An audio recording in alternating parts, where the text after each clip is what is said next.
Hello बच्चों। और मैं आज आपको एक हेडिंग दे रहा हूं जो बहुत इंपॉर्टेंट है। इनफैक्ट सारे उन बच्चों के लिए इंपॉर्टेंट है जो जेई की तैयारी कर रहे हैं या नीट की तैयारी कर रहे हैं या करना चाहते हैं। वो बच्चे जो प्लान कर रहे हैं फ्यूचर के लिए कि उन्हें कैसे प्रिपरेशन करनी है। और प्रिपरेशन जब करनी होती है तो कई बार आपके दिमाग में एक क्वेश्चन आता है, कैसे कोचिंग सेलेक्ट करें।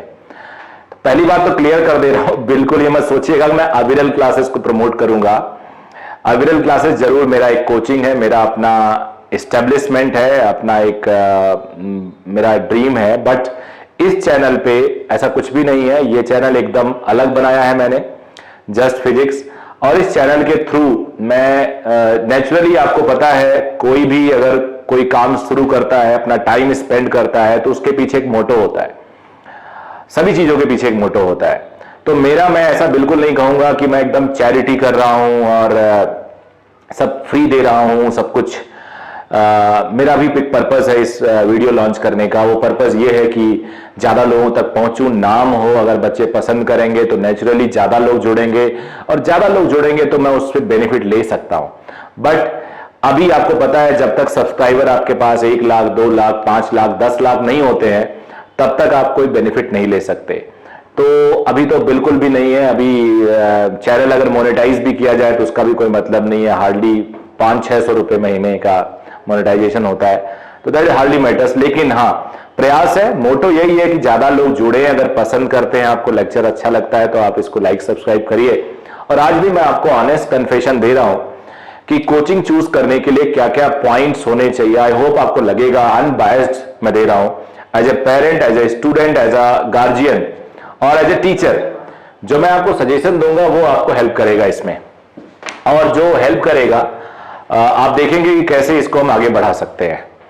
तो स्टार्ट करते हैं बच्चों हम लोग। तो एक तो सबसे पहले हम लोग नेशनल कोचिंग की बात करते हैं, नेशनल ब्रांड्स।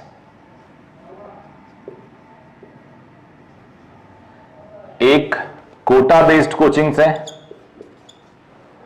और एक कुछ दिल्ली बेस्ड कोचिंग है।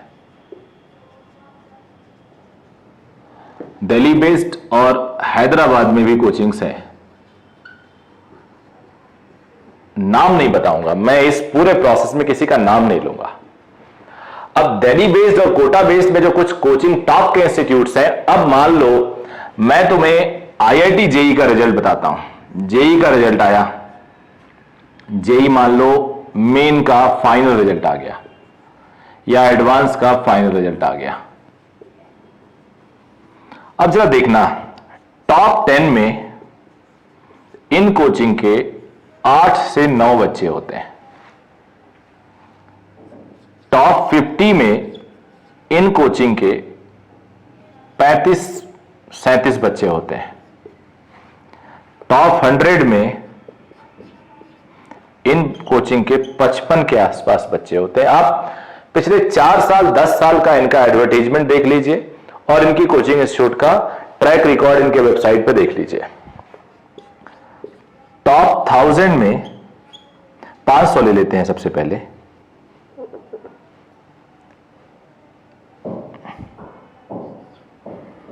यहां पे 250, 255 इस तरह से आपको दिखेगा। 1000 में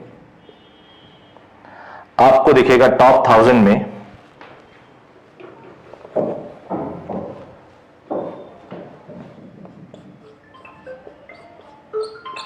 टॉप 1000 में आपको क्या दिखेगा, करीब 350 या 400 इस तरह से दिखेंगे। और फिर इसके बाद आपको पूरा सिलेक्शन उनका, कोई किसी का दिखेगा 20,000 या पूरा सिलेक्शन उनका दिखेगा 30,000। इस तरह से टोटल सिलेक्शन दिखेंगे।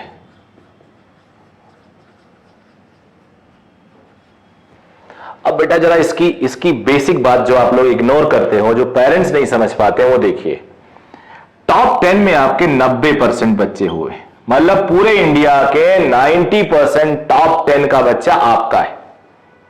दोनों में कॉमन होते हैं, कोई डीएलपी दिखाता है, कोई रेगुलर क्लासरूम दिखाता है, कई दोनों क्लासरूम दिखा देते हैं, कई 4-5 इंस्टीट्यूट से होते हैं, तीसरा निकल के आता है ये तो पढ़ा मेरे पास है, नाम इन्होंने छाप दिया। पेरेंट भी आपको वीडियो में फोटो में बोलेंगे आपके यहां पढ़ा हुआ है।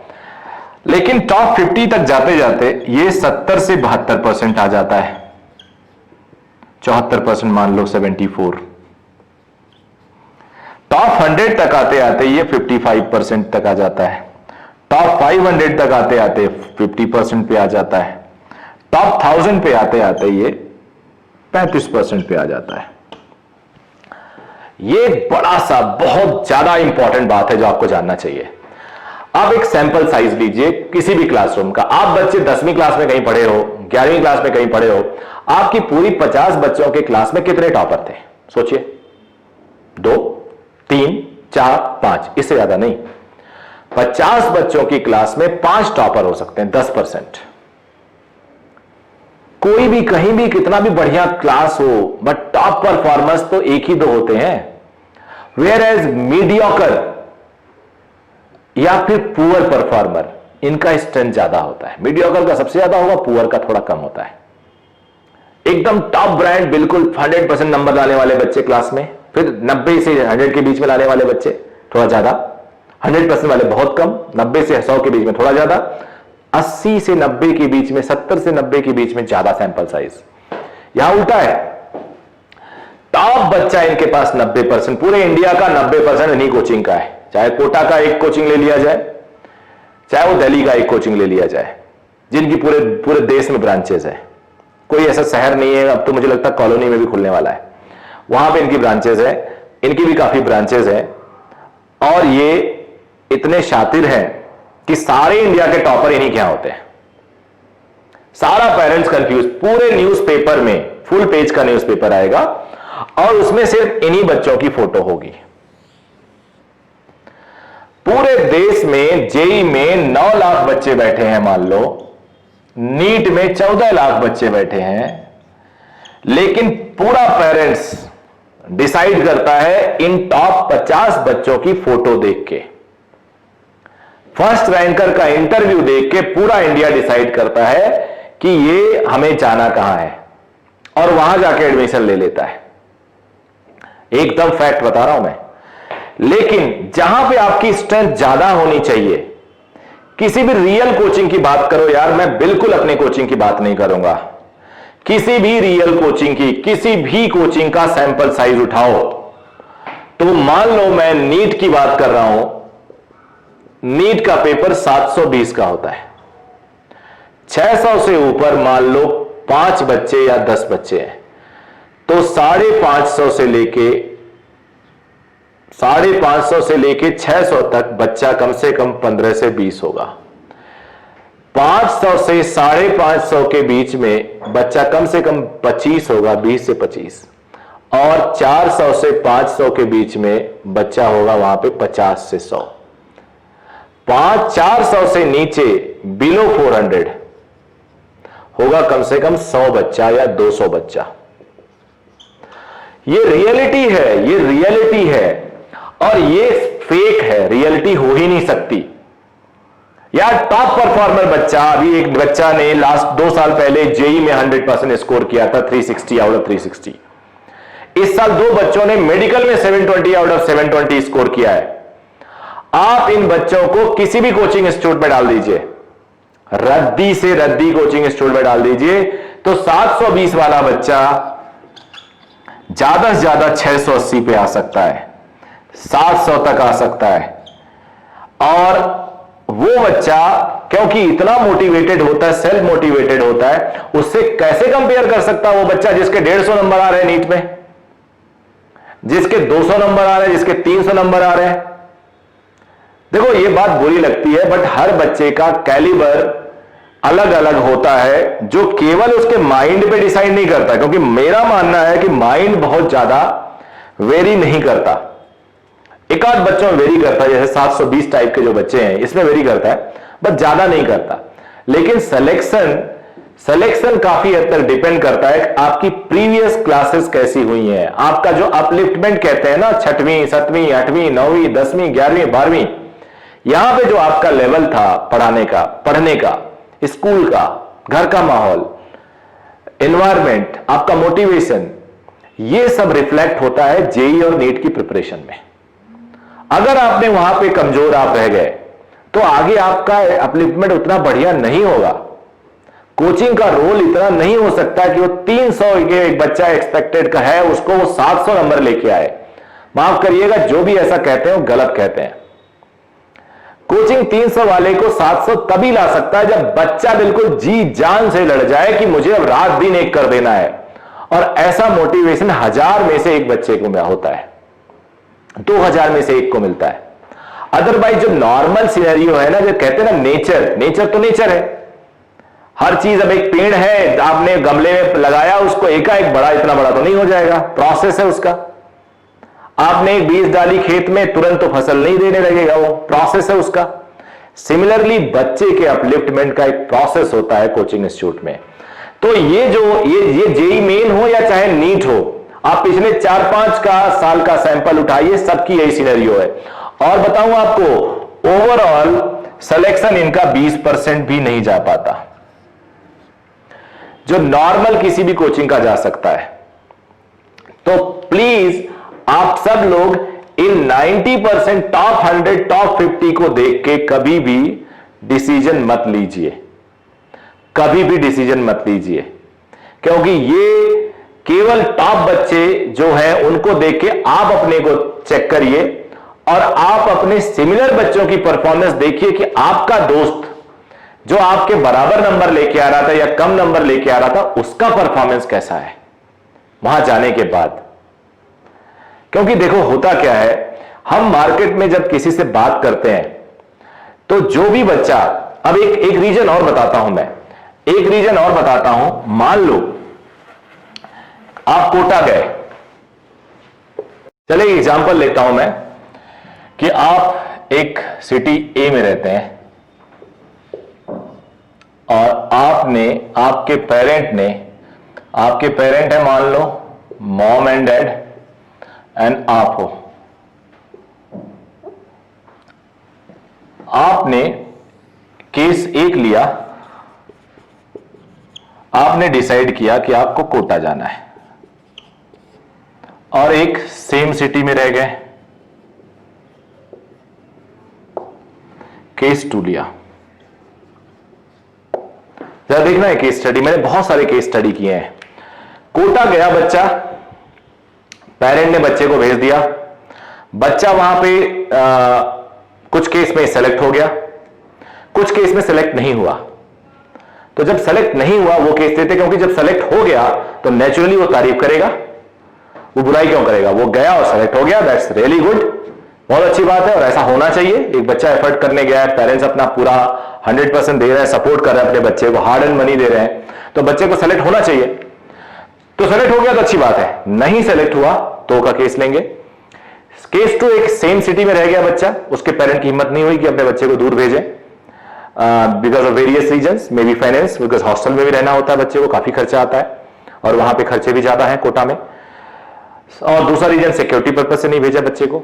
तीसरा पर्पज कि यार यहीं पे कोचिंग अवेलेबल है, why to send the Kota, because teachers यहां भी अच्छे हैं, रिजल्ट यहां भी ठीक आ रहा है। अब मान लेते हैं दोनों का सिलेक्शन नहीं हुआ। जब कोटा वाले बच्चे का सिलेक्शन नहीं होगा तो आप पेरेंट्स से पूछिए भाई सिलेक्शन क्यों नहीं हुआ, तो वो बोलेंगे कि बच्चा बीमार हो गया था।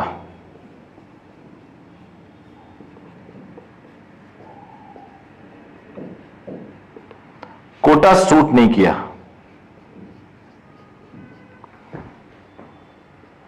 सही नहीं रहा उसके लिए।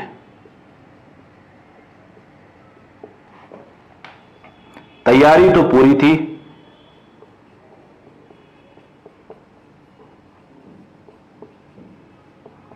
टेस्ट में नंबर भी आ रहे थे,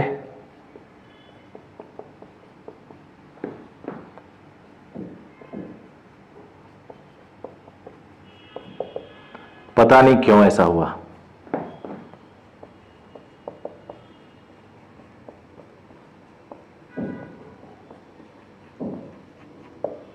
पता नहीं क्यों ऐसा हुआ।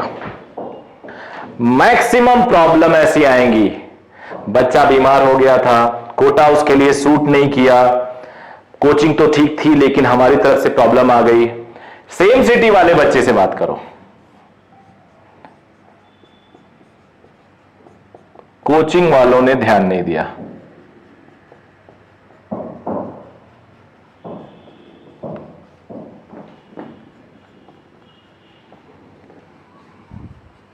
कोचिंग वालों ने ध्यान नहीं दिया।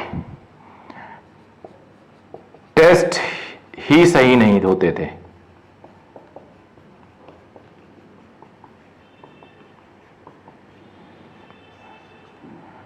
टीचर बदल जाते थे।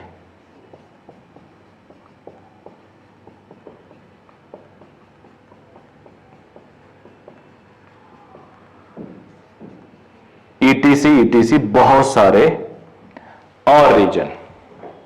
यहां से आपको क्लियर पता चल गया होगा कि जब आप कोटा की बात करते हैं तो आपको बुराई कम मिली होगी। उसका रीजन क्या है? मैं अपने एग्जाम्पल नहीं दूंगा, मेरे अपने इंस्टीट्यूट के बहुत एग्जाम्पल हैं, लेकिन मैं वो नहीं दूंगा आपको। ये मैं इसलिए सोच रहा हूं, आप खुद सोचिएगा। तो ये तो रही प्रॉब्लम। अब कोचिंग सेलेक्ट कैसे करें और आपका रोल कैसे हो ये देखते हैं। बच्चे का कोचिंग, अपने बच्चे के कोचिंग का चयन कैसे करें और रोल क्या होगा? कोचिंग का रोल, बच्चे का रोल, स्टूडेंट और पेरेंट। क्या रोल होना चाहिए? कोचिंग एक तो होना चाहिए गुड फैकल्टी,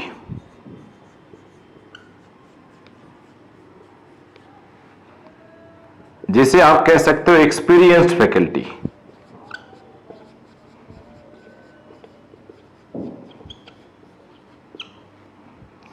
ऑल 3 या 4, बायोलॉजी में 2 लगते हैं, फिजिक्स केमिस्ट्री मिला के 4, इंजीनियरिंग में 3, should be experienced,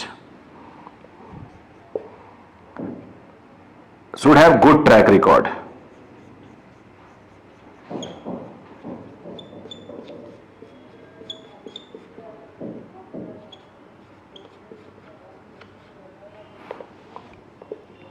should have good testing,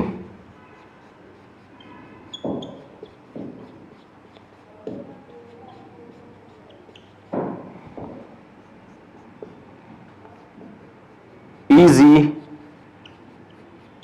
access to the teachers or director. Student should be regular,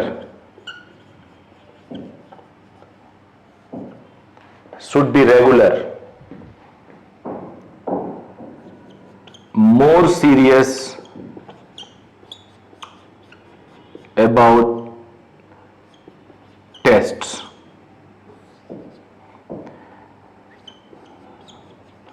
should clear chapters before its end,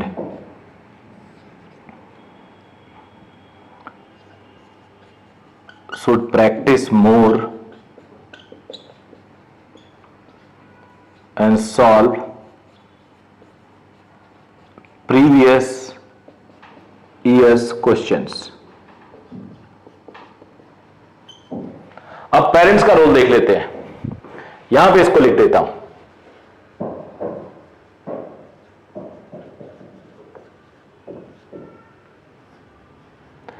So take care about their ward's health and routine. आप बच्चे के health और routine की जरूर देखभाल करें। अगर आप बच्चे के हेल्थ और रूटीन की देखभाल नहीं करेंगे तो गड़बड़ हो जाएगा। Should aware about time table, test schedule है ये,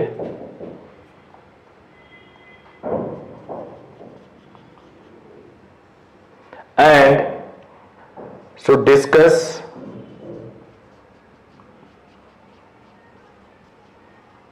about test results, doubts,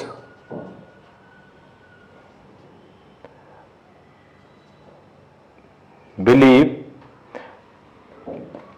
ये पॉइंट एक्चुअली क्या होता है, बड़ा हेयर लाइन है कि आप अपने बच्चे में पूरा फेथ रखें, पूरा बिलीव करें, बट आपको विजिलेंट होना पड़ेगा।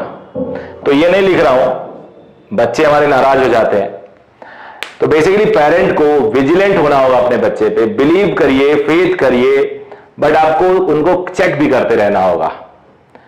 आप उनको बीच बीच में चेक करते रहिए। बच्चे बोलते हैं, आपको पता है कि आपको बिलीव रहता है अपने बच्चे पे, लेकिन चेक करने पे, क्रॉस चेक करना कभी बुराई वाली बात नहीं है। आप उन्हीं के फ्यूचर के लिए कर रहे हैं। आप अपने बच्चे पे शक नहीं कर रहे हैं, अपने बच्चे पे डाउट नहीं कर रहे हैं, आप अपने बच्चे को चेक कर रहे हैं बीच बीच में, just to ensure a better future for your kid. अगर आप अपने बच्चे के बेटर फ्यूचर के लिए काम कर रहे हैं तो कोई बुराई नहीं है उसमें। आपका बच्चा बाद में रियलाइज करेगा, अभी एक आध बार उसे बुरा लग सकता है, बट कभी भी अपने बच्चे पे ब्लाइंडली बिलीव मत करिए। ये आपके बच्चे के लिए फायदा होगा फ्यूचर में, क्योंकि मैक्सिमम बच्चे तो बच्चे हैं, उनकी एज कम है, वो आपको कई बार सिचुएशन को देखते हुए कई बार आपसे झूठ बोल जाते हैं। हालांकि वो दिल से उनका इंटेंशन नहीं होता, दिला भी हो, बहुत आपको प्यार करते हैं, लेकिन फिर भी सिचुएशन को देखते देखते कई बार आपके बच्चे आपसे झूठ बोल जाते हैं। तो आपको वहां विजिलेंट रहना होगा। इसलिए मैंने पॉइंट नहीं लिखा, बच्चे हमारे नाराज हो जाएंगे। कोचिंग इंस्टीट्यूट में अच्छी फैकल्टी होनी चाहिए। अच्छी फैकल्टी का मतलब बिल्कुल भी नहीं एक फैकल्टी बड़ा शानदार है, दो फ्रेशर हैं। यार कोचिंग इंस्टीट्यूट में एक्सपीरियंस टीचर का बड़ा नीड होता है।